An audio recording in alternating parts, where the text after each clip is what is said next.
नमस्कार दर्शकों, जय श्री कृष्ण।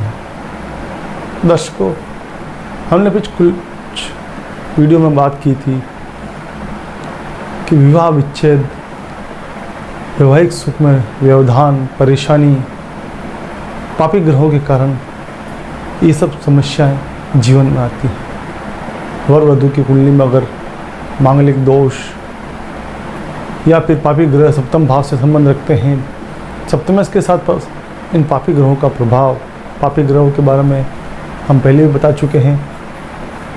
मंगल, राहु, शनि, केतु, सूर्य को भी विच्छेदात्मक ग्रह माना गया। विच्छेदात्मक ग्रह का मतलब अलग करने वाले ग्रह, संबंधों से अलग करने वाले ग्रह। जिस भाव में बैठ जाते हैं उस भाव का सुख में कमी कर देते हैं, तो वो उस भाव को बिगाड़ के रख देते हैं। तो ऐसी परिस्थिति में वो जो सुख है, पति पत्नी का सुख है, वैवाहिक सुख है, यह दोनों के संबंधों का जो सुख है उसका ह्रास हो जाता है, उसका नुकसान हो जाता है, उसमें कमी आ जाती है। आज मैं कुछ ऐसे ही सारगर्भित या रहस्यमय बात पर चर्चा करना चाहूँगी कि आखिर क्यों ये पापी ग्रह इस सुख में कमी कर देते हैं, तलाक तक की नौबत, वैधवी योग की नौबत ले आते हैं, उस सुख का नाश कर देते हैं। क्यों कर देते हैं? क्या कभी आपने इनके स्वभाव को जानने की कोशिश की कि पापी ग्रह ऐसा क्यों करते हैं? और जब आप ये जान जाओगे तो उनका उपाय करना आपके लिए सुगम हो जाएगा। किसी ज्योतिष के पास जाने की आवश्यकता नहीं लगेगी आपको। केवल और केवल जो ग्रह दूषित हो रहा है उसी का उपाय करने मात्र से उस सुख में वृद्धि हो जाती है। ये जो ग्रह हैं, ये पापी क्यों हैं? क्यों इनको पापी ग्रह कहा गया? जबकि मंगल ग्रह देवताओं को सेनापति है, सूर्य राजा है, नवग्रहों में उन्हें राजा की उपाधि दी गई है। शनि न्यायप्रिय और न्याय का दाता है, असहायों का मसीहा, निराश्रितों का सहारा है।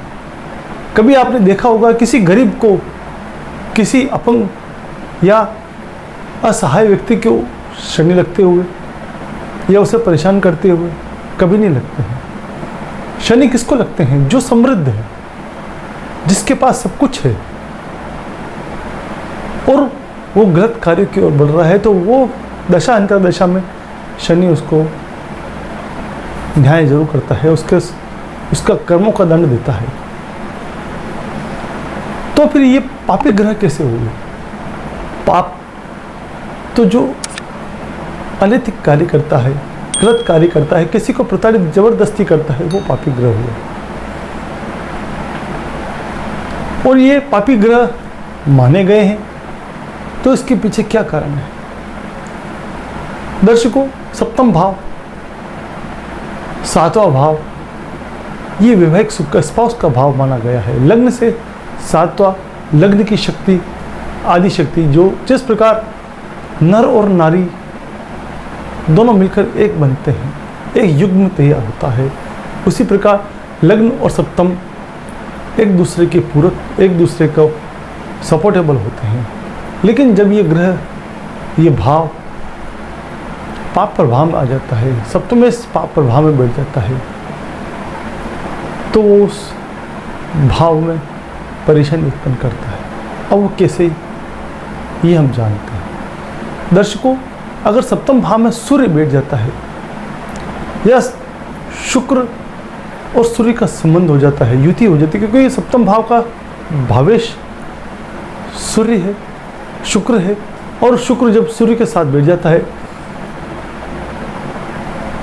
तो वो अत्यधिक कामुकता भर देता है। उस शुक्र में अत्यधिक कामुकता बढ़ जाती है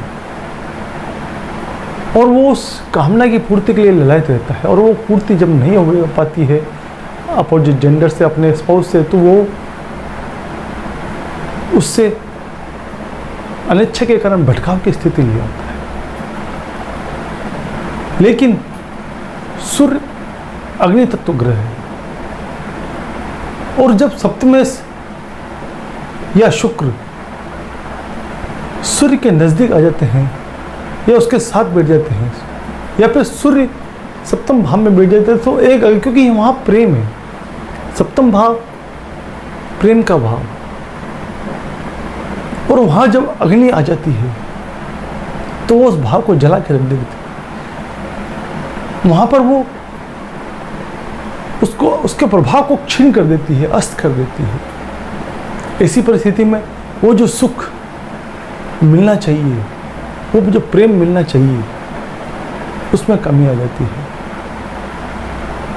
जो संतुष्टि उस भाव की मिलनी चाहिए उसमें कमी आ जाती है। तो धीरे धीरे वो पृथकतावादी कर लगता है, वो उससे अलग करने लग जाता है, दोनों को संबंधों को बिगाड़ने लग जाता है, दोनों एक दूसरे के से अलग होने लग जाते हैं।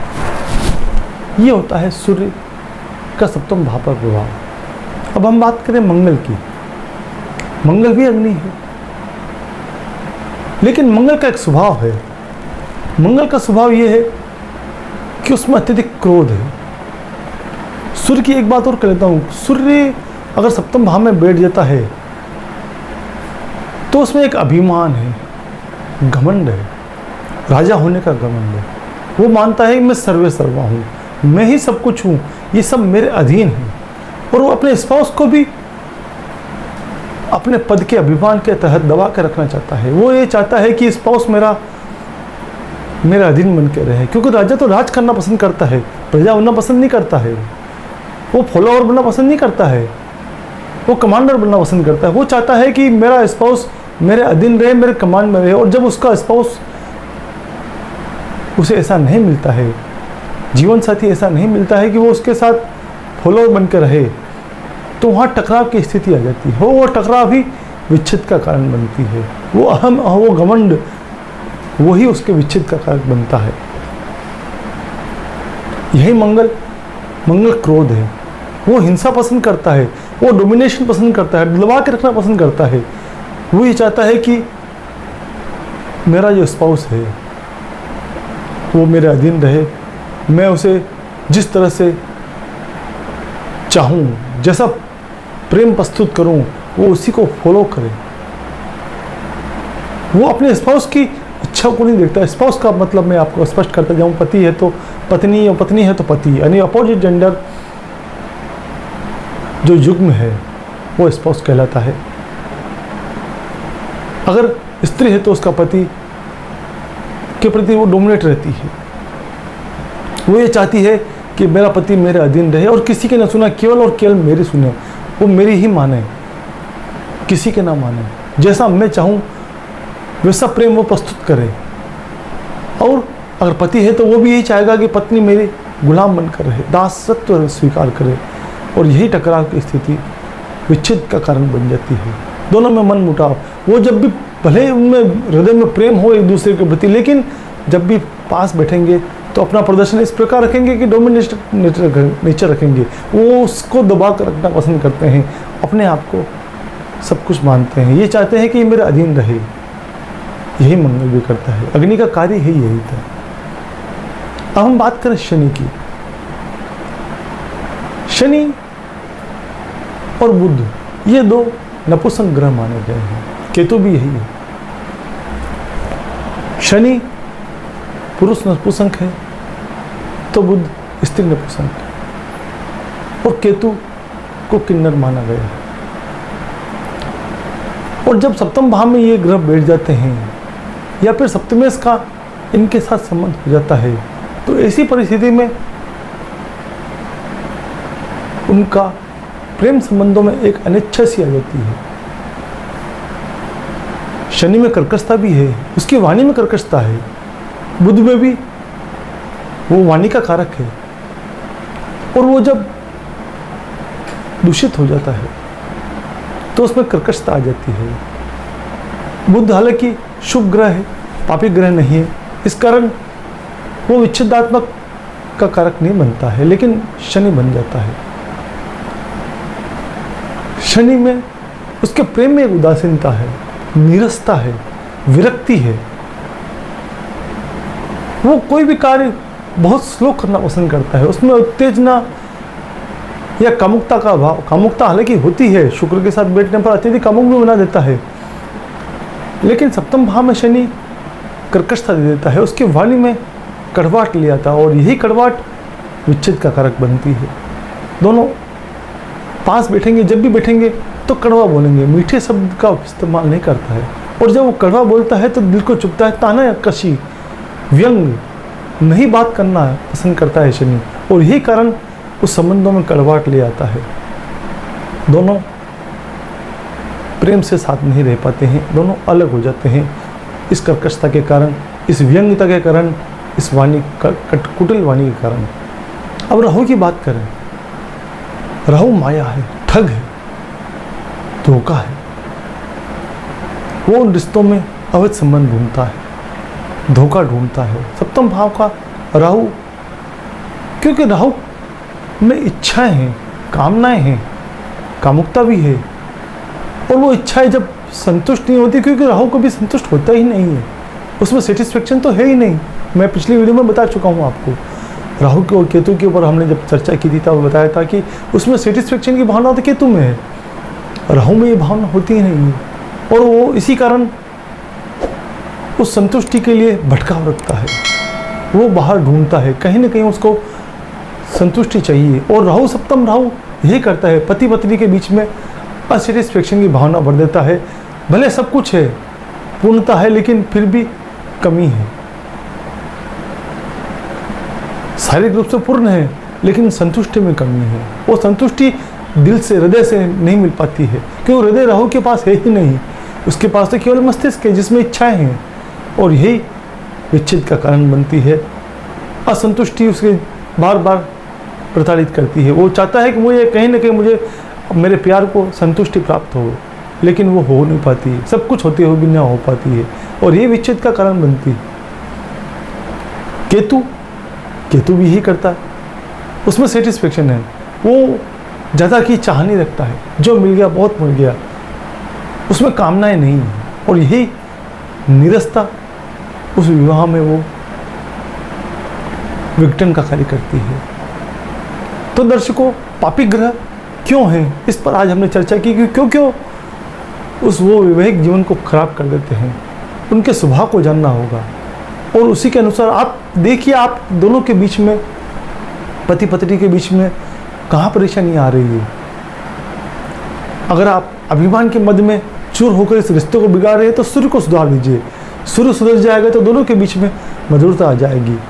क्रोध अधिक है, डोमिनेट नेचर है, दबा कर रखना पसंद करते हैं, और बात बात पर क्रोध करना या अपनी इच्छाओं को जबरन थोपना, तो मंगल कहीं के खराब है। मंगल में सुधार कीजिए तो प्रेम संबंध सुधर जाएंगे। वाणी में कर्कशता आ रही है, बार बार क्लेशपूर्ण वाणी का उपयोग कर रहे हैं, तो शनि खराब है, शनि को सुधारिए तो प्रेम संबंध सुधर जाएंगे। और असंतुष्टि बार बार हो रही है, आप सब कुछ होते हुए भी, सुंदर पत्नी है, सब कुछ है, लेकिन फिर भी आप संतुष्ट नहीं हैं। मधुर है, घर गृहस्थी परिवार को संभालने वाली है, लेकिन फिर भी आप संतुष्ट नहीं है, बाहर भटकाव कर रहे हैं, तो कहीं ना कहीं आपका राहु खराब है, इसी कारण आप बाहर भटक रहे हैं, अभी संबंधों की ओर जा रहे हैं, विषयगमन की ओर जा रहे हैं, तो कहीं ना कहीं आप में राहु के कारण वो दोष लगा हुआ है। तो राहु में का उपाय कीजिए, उसमें सुधार आएगा, प्रेम संबंधों में सुधार आएगा, वैवाहिक जीवन में, गृहस्थ जीवन में मधुरता आएगी। तो दर्शकों, आज हमने बात की पापी ग्रहों के ऊपर जो सप्तम भाव को बिगाड़ देते हैं। दर्शकों, इसी तरह एक नए से विषय के साथ पुनः आपके सम्मुख प्रस्तुत होंगे। वीडियो पसंद आने पर लाइक जरूर कीजिएगा, सब्सक्राइब नहीं किया है तो चैनल को सब्सक्राइब करना ना भूलिएगा। दर्शकों, जय श्री कृष्ण।